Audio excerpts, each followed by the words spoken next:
Grand Prix, and of course, this is the 7th victory in 10 Grand Prix already done. We've already had this year, and then of course he's put himself in a very good state to defend his world championship. Of course, like I said, came tops, and then of course Lando Norris of Ferrari's Lando Norris came second. Then of course, surprise, surprise, Lewis Hamilton was able to get his first podium finish for the year, with Mercedes coming third ahead of George Russell, his teammate, who finished fourth, and then of course Charles Leclerc came fifth. Of course, Carlos Sainz as well. They have it. He didn't have a good race. He came sixth, and so of course all of them looking forward to the next Grand Prix. But then it was a good race, I must say, for Max Verstappen. Of course, for Lando Norris, he stated that I should have won it. I got a bad start, as simple as that. The guy was incredible today. We were for sure the quickest. I just lost it in the beginning. Disappointed, but a lot of positives, one negative, and that kind of ruined everything. I know that I can just work on it for next time. Of course, like I said, for Max Verstappen, the 7th win so far for him. Of course, Lando Norris of McLaren, sadly he couldn't get his second Grand Prix win for the Formula One season. But then, of course, there's still so much races to go. We still have about 16 to go, so much to go. Look forward to. And then, of course, all road leads to Austria. Yes, next week is the Austria Grand Prix at the Red Bull Ring. Of course, for the next 3 weekends, we're going to be having Grand Prix back to back. So the next one is the Austrian Grand Prix, and of course, most of them, the drivers were looking forward to ensuring that they start doing well. Of course, for the standings, like I said, Max Verstappen got his 7th Grand Prix victory in Barcelona, and now he has 219 points. Yes, after 7 victories. For Lando Norris, he comes second with 150 points, and then of course that very incredible win he had in Las Vegas. Charles Leclerc comes third with 148 points, and then of course Carlos Sainz fourth position with 116 points, also having one victory, Grand Prix victory. And in fifth position we have Sergio Perez with 111 points, still looking for his first victory in the this year's Formula One season. George Russell comes seventh, and then of course we have Lewis Hamilton in 8th spot. Of course, like I said, this at the end of today got his first podium this season. And then of course in the constructor standing we have Red Bull with 330 points after 7 Grand Prix victories, and then Ferrari with 270 points after 2 Grand Prix victories. McLaren coming third with 237, and then of course in 4th place we have 151 points. That's for Mercedes, and Aston Martin have 58 points with no Grand Prix victory yet. So of course, interesting times in the world of Formula One, and we hope that everybody will get their acts together and find a way to fight off the dominance Max Verstappen is having. Moving over to tennis court, where Jarek has won his first title as the world number 1. Yes, he claimed his first title as the world number 1, defeating Robert Ukat at the Ale Open. He won that 7-6, 10-8. 7-6, 7-2 victory over Poland's Robert Ukas. Very tight one, I must say. Both sets, despite him winning, he had to go take it down to the last set, the deciding set, to get it off Robert Ukas. Of course, so far this season for Jarek Sinner, he's lost 3 matches, and 2 of them came against Carlos Alcaraz, and of course he lost the one to Stefano Tsitsipas in Monte Carlo. Of course, he'll be the top seed going into Wimbledon on July the 1st, and hopefully he's looking forward to getting another Grand Slam under his belt. Of course, after winning that, he stated, "I'm just looking forward to Wimbledon. Last year I made the tennis. I played some good tennis, so let's see what's coming this year. Hopefully he makes it to the final."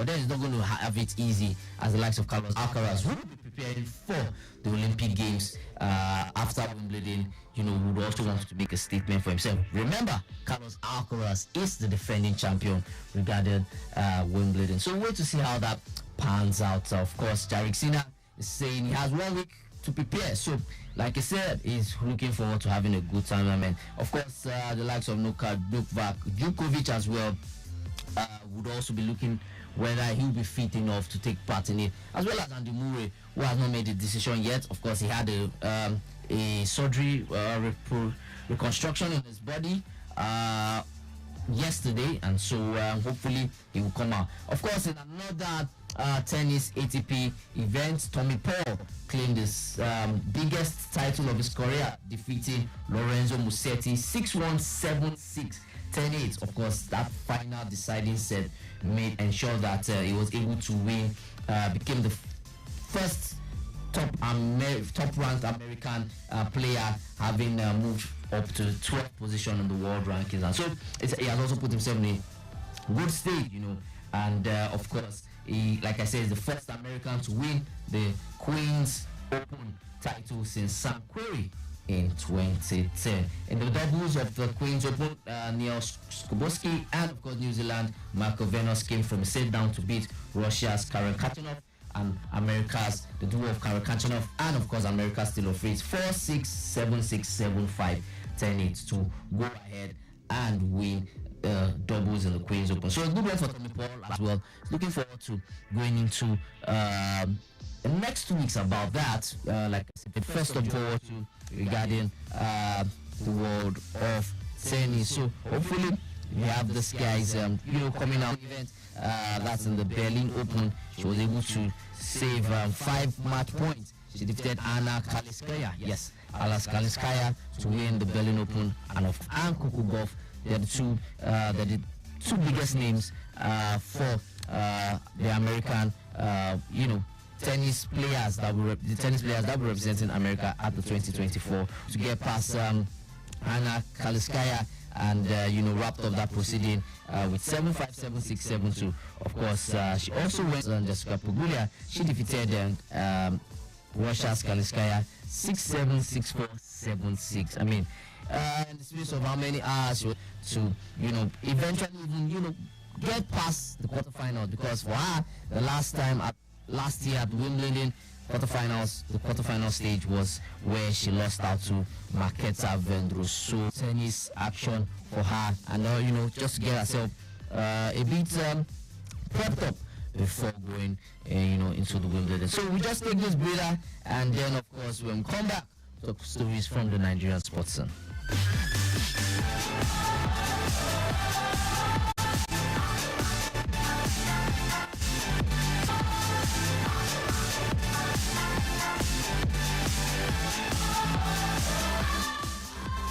Welcome back. It's still Sports Lounge on Lagos Traffic Radio 96.1 FM, and I still remain Oluwole. Yes, so much is happening in the world of sports from the Nigerian home scene. Yes, we're talking about the MPFL, but our Tobi Amushon, she's doing herself, getting herself involved in lots of the tournaments to ensure that she gets herself propped up.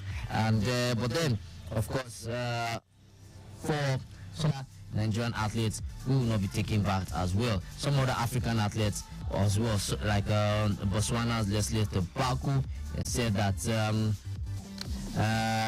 he's not going to be part of it, and as well, like I said, Figure of Philly has also pulled out championship that is supposed to be hosted, that is getting hosted in Douala, Cameroon, and lots, like I said, the tournament actually started, the championship has started, but then a good number of athletes, some Nigerian athletes have pulled out, and some are other top African athletes, I must say, because they are going to be competing at the 2024 Olympic Games. So they pulled out, and they will definitely be doing their own personal training to get ready for the 2024 Paris Olympics. Like I said, Tobi Amushon as well, she's put herself in a good state, to ensure that she's really ready to go and hopefully win an Olympic medal for us, because it's something that we want we want our athletes to do and make the country proud, fly high at Paris 2024. Yes, of course. From there to football, where the Rivers Angels will be taking on Niger Rattles in the Women's President's Federations Cup final. Yes, of course, the semi-finals was played this weekend, and then of course Rivers Angels defeated Delta Queens 2-1 earlier today. And then of course for Niger Rattles, they went into penalty shootout after playing a 2-2 draw with Remo Stars Ladies at the Nnamdi Azikiwe Stadium in Enugu, and then went on to win 7-6 on penalty. So of course it's for the finals for the men. We have El Kanemi Warriors taking on Abia Warriors, and then we also have, now for the women, we have Niger Rattles taking on Rivers Angels. Of course, Rivers Angels are no new folks. They're not a new team regarding the Federation's Cup. So, yes, congratulations to Rivers Angels and, of course, Remo Stars, Niger Rattles. Of course, for Remo Stars Ladies and, of course, for Delta Queens, they'll be playing in third place position. All games will be played on the 29th of June. That's next week, Sunday. So, look forward to that. Yes, the games will be playing, taking place in the Moshood Abiola Stadium, Abuja. So we look forward to that. And then, of course, from the women, we go to the men, where, yes, like I said, not too good for Sporting Lagos. They've been confirmed one of the 4 teams that will be relegated to the Nigerian National League. They will be playing their football next season, 2024-2025 season. Yes, that was as a result of their 1-0 loss to Shooting Stars of Ibadan, courtesy of a Christian Piagbara 38-minute strike. That game ended a goal in favor of Shooting Stars of Ibadan, and of course, as a result of that, sadly, despite the win, Shooting Stars will not be able to play on the continent, because Eyimba, yes, they defeated Plateau United by 2-0 with Chijioke Mboma with one of the goals there. He finished as the top goal scorer for in the Nigerian Premier League for the season 2023-2024 season with 17 goals. Of course, sadly, despite winning by that's for Remo Stars, they won 2-1 over their Castina United. Yes, Remo Stars were able to win their own game, yeah, but then sadly they couldn't. Sikiru Alimu wasn't able to get on the score sheet. So, but he finished the season as the second highest goal scorer with 15 goals. And then, of course, with the results after full time, Gombe United lost at home to Enugu Rangers, the champions. Yes, very, very, very beautiful, scenes there as they got to lift the trophy. And of course, Coach Fidelis Ilechukwu was targeting 70 points, and he got that because of 2-1 victory over Gombe United. 3S of Ibadan defeated Sporting Lagos by a goal to nil. Like I said earlier, Bendel Insurance lost at home to Bayelsa United 2-0. Aqua United defeated Rivers United by 3-1. Doma United played 1-0 Abia Warriors. Sadly, that result was not able to make them survive in the Nigerian Premier League, as they also joined Sporting Lagos. They also joined Atlant FC and Gombe United, the 4 teams that got relegated. So yes, they played 1-0 against Abia Warriors, who are the 2024 Federations Cup finalists. And then, of course, Remo Stars defeated Casina United 2-1. Niger Tornadoes defeated Sunshine Stars 2-1. Kwara United were the biggest winners on the night, when they defeated relegated Atlant FC by 4-0. Kano Pillars defeated Lobby Stars by 3-2. And Eyimba of Aba were able to ensure that they will be playing continental football next season, as they defeated Plateau United by 2-0. Of course, like I said, 3 teams that will be playing on the continent next season. Enugu Rangers as champions with 70 points after 38 games. Remo Stars with 65 points after 38 games. Both teams will be playing in the CAF Champions League. And Eyimba of Aba with 63 points after 38 games will be playing continental football in the CAF Confederations Cup. Shooting Stars came 4th with 62 points after 38 games, and of course Plateau United came 5th with 58 points after 38 games. And of course the 4 teams that were relegated, we have Sporting Lagos with 46 points after 38 games, Doma United 44 points after 38 games, and then of course Atlant FC 38 points after 38 games, arguably 1 point per game. Well, they tried to survive, but not so good for them. And of course, first from bottom, like I always said, Gombe United 25 points after 38 games. Sadly for Gombe United, one of the reasons that made them get relegated was because of that 6 points deduction that they had with their fans, unruly behavior of their fans, and bad the crowd violence, to say, made them get relegated. Hopefully, the likes of Ikorodu City, yes, will be coming back. Of course, they are now the refurbished, more or less a rejuvenated team. Used to be Ikorodu United, but then of course they're now Ikorodu City. They've rebranded themselves. Got some couple of sponsors, I must say, and hopefully they'll be able to put a good team together to challenge in the Premier League for next season. And then of course beyond limits, yes, football club.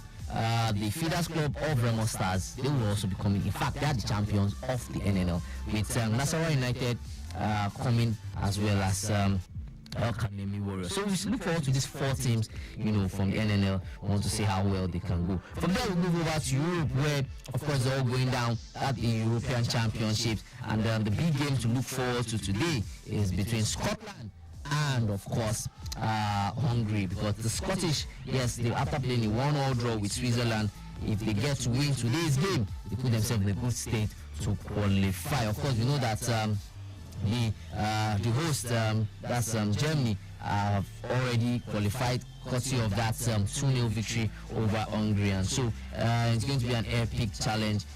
Both teams will go head to head, so we wait to see how that pans out. And of course, both games are going down. Yes, both games will be played 8 p.m. Nigerian time simultaneously. So, for everyone that will be getting to watch it, you have to be looking at both games, what's going to happen. But then, of course, like I said, it's going to be a very key game for Scotland. It will be the first time under any of their manager if they get to defeat Hungary to qualify from the group stage of any international tournament. Yes, they've always qualified, but not gotten out of the group stage. So, wait to see how that pans out. Of course, tomorrow England will be taking on Slovenia, yes, and in another mouth-watering fixture, as well as Denmark taking on Serbia. That game also, it's a game whereby Denmark have to win to qualify. They have 2 points, Serbia have a point, England have 4 points leading in that group. So it's all to look forward to play for. Of course, during the course of the week as well, some interesting fixtures to look forward to in the Euros.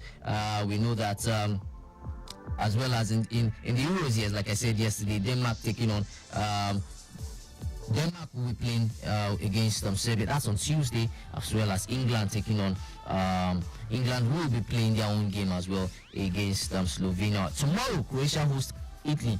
It's a key game for the Italians. They need to win that game, of course, or not lose. For Croatia, they played the 2-0 draw against Albania, but they have to win just to qualify as one of the best third place team. And then, of course, Albania take on Spain, who have already qualified. So interesting fixtures to look forward to. Of course, the Copa America is on, and of course, early hours of tomorrow, you have Uruguay taking on Panama, and then, of course, later tonight, you have Colombia taking on Paraguay. Of course, these are interesting games to look forward to, as well as United States of America taking on Bolivia. So Copa America is on. Yes, Mexico defeated Jamaica by a goal to 0. So yes, the Copa America is on. The Euro 2024 is on. So interesting fixtures to look forward to. And then from Euros, yes, some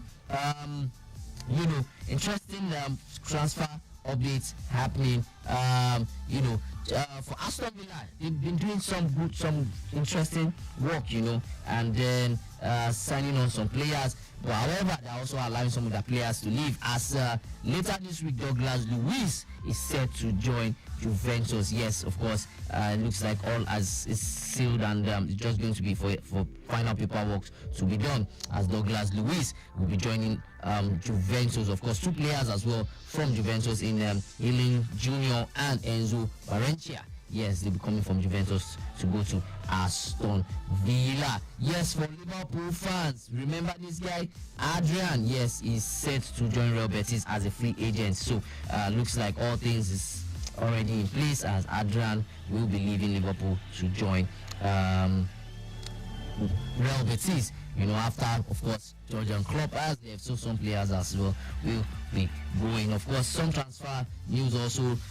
Chelsea look like they'll be signing on. For Chelsea fans, yes, they look like signing on William Estabo. Well, he's a young guy, young player, and they look like they want to sign him on with £4 million already agreed with some sign on. He'll be coming on from Palmeiras, yes, a total of about 40 million euros. It's in the deal, 6 million add-ons, as well as some some play-on appearances. Based on these add-ons will be based on his appearances with Chelsea. Of course, like I said, it's coming in from Palmeiras. And then, of course, yes, another player moving from Chelsea to Aston Villa is Ian Maatsen. Yes, it's almost a signed and sealed deal. Yes, he'll be leaving Chelsea for £37.5 million to Aston Villa. Both teams are actually even in a good state. And then, of course, before I leave the studio, Yakubu Minte, yes, Lyon, Olympic Lyon are looking at joining the race, because Everton are heavily linked with the Gambian international, and he's on loan actually from Newcastle to Feyenoord. But then Lyon are looking at getting him on, as to support the attack with Alexander Lacazette.